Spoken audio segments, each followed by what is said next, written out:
তিনটে পরোটা, আনলিমিটেড তরকারি, একটা সেদ্ধ ডিম, সাথে স্যালাড, সাথে একটা ঝাল লঙ্কা, মাত্র 20 টাকায়।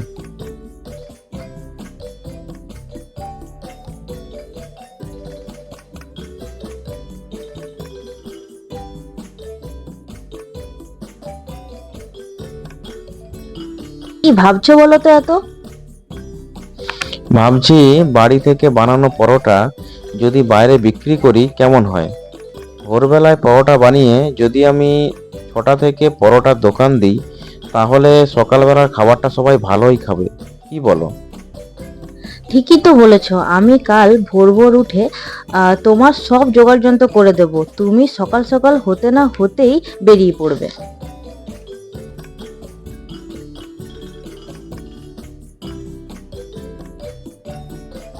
কি গো, ওঠো, আর কত ঘুমাবে? আমার আলু সেদ্ধ করা হয়ে গেছে, ময়দা মাখানোও হয়ে গেছে। তুমি শুধু পরোটাগুলো ভেজে নাও। এত পরোটা আমি একা একা করতে পারবো না। ভাবছি রায়গঞ্জ স্টেশনে গিয়েই পরোটা বিক্রি করব। ওখানে সকালবেলায় প্রচুর লোক আসে। কাজুদা এবং তার স্ত্রী দুজনে মিলেই সমস্ত পরোটা তৈরি করে, যা তৈরি করতে করতে 5:30টার মতো বেজে যায়। আজ আমরা 250 পিস মতো পরোটা তৈরি করেছি, যা বিক্রি করতে পারলে ভালো লাভ হবে। আচ্ছা, আসি গো তাহলে।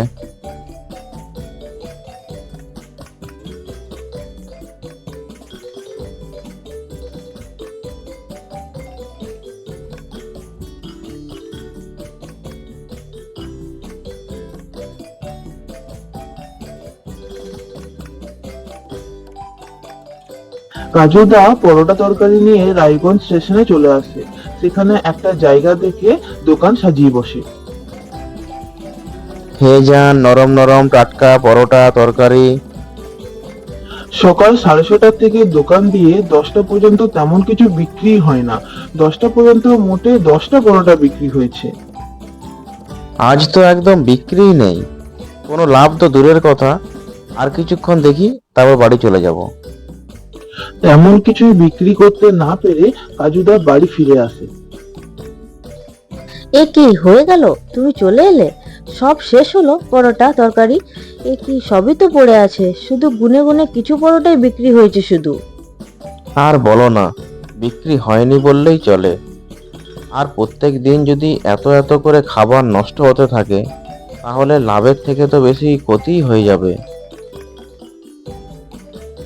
পরের দিনও কাজুদা আবারও পরোটা নিয়ে বিক্রির আশায় বেরিয়ে পড়ে, কিন্তু সেদিনও তেমন বিক্রি হয় না। কাজুদা হতাশ হয়ে বাড়ি ফিরে আসে। কাজুদা তখন ঘুমোচ্ছিল।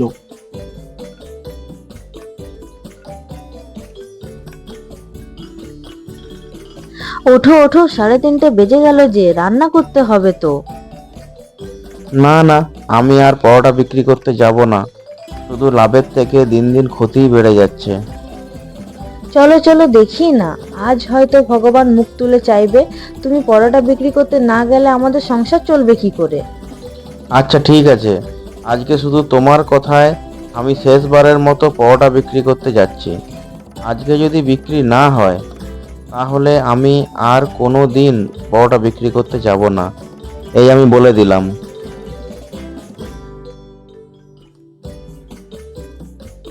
কাজুদা তখন সেই আগের দিনের মতোই বেরিয়ে পড়লো পরোটা বিক্রি করতে। যেতে যেতে দেখে এক চা বিক্রেতা চা বিক্রি করতে করতে বলে যাচ্ছে, আসুন দাদা, আসুন আসুন, আমার দোকানের 1 কাপ গরম গরম চা খেয়ে যান। দেখবেন সারাটা দিন মাখনের মতো কাটবে। দাম বেশি না, মাত্র 5 টাকা, 5 টাকা, 5 টাকা। 5 টাকায় হবে না গাড়ি, হবে না বাড়ি, হবে শুধু আমার দোকানের অসাধারণ চা। আসুন আসুন, খেয়ে যান। আমিও আজ এইভাবে চিৎকার করে করে বলবো, দেখি না কি হয়। তিনটে পরোটা, আনলিমিটেড তরকারি, একটা সেদ্ধ ডিম, সাথে স্যালাড, সাথে একটা ঝাল লঙ্কা, মাত্র 20 টাকায়। আসুন আসুন, খেয়ে যান। এই কথা শুনে কয়েকজন লোক সেখানে এসে জড়ো হয়। সবাই তার পরোটা খেতে থাকে। তার মধ্যে কয়েকজন লোক ক্যামেরা হাতে কাজুদার ভিডিও করতে থাকে।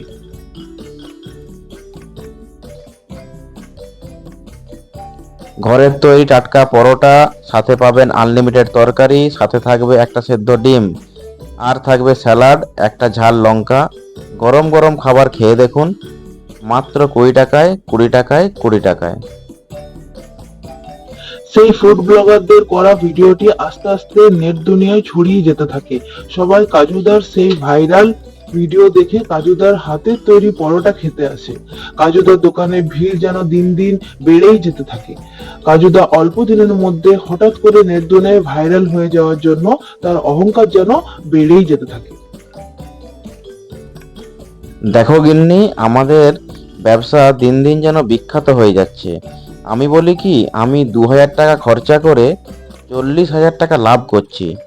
তুমি কাল থেকে শুধু আলুর তরকারির জায়গায় কুমড়ো, বেগুন, মূলো যা পাবে সব দিয়ে একটা তরকারি বানিয়ে দেবে। আর পরিমাণে বেশি থাকার জন্য বেশি করে জল ঢেলে পাতলা করে দেবে। আর পরোটাগুলো সাইজ একটু ছোট করে দেবে। দাম বাড়িয়ে আমি 50 টাকা প্লেট করে বিক্রি করব। এমন করাটা কি ঠিক হবে আমাদের? খাবার যদি খারাপ দিই তাহলে কি লোক খেতে আসবে আমাদের দোকানে? সব ঠিক হয়ে যাবে, সব আসবে। আমি এখন নেট দুনিয়ায় ভাইরাল, সবাই আমার নামেই আসবে। পরের দিন কাজুদা 600 পিস পরোটা নিয়ে দোকান করতে বেরিয়ে যায়। প্রথম দিকে উপচে পড়া ভিড় থাকলেও বেলা বাড়ার সঙ্গে সঙ্গে ভিড় যেন একেবারে কমে আসে। 10টা বাজার আগে যার 500টা পরোটা একেবারে শেষ হয়ে যেত, সেদিন 2টো বেজে গেল, এখনো 400টা পরোটা বাকি।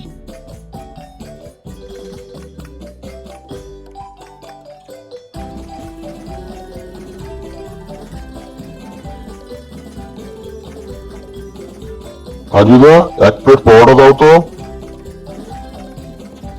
এই নাও, 50 টাকা এক প্লেট।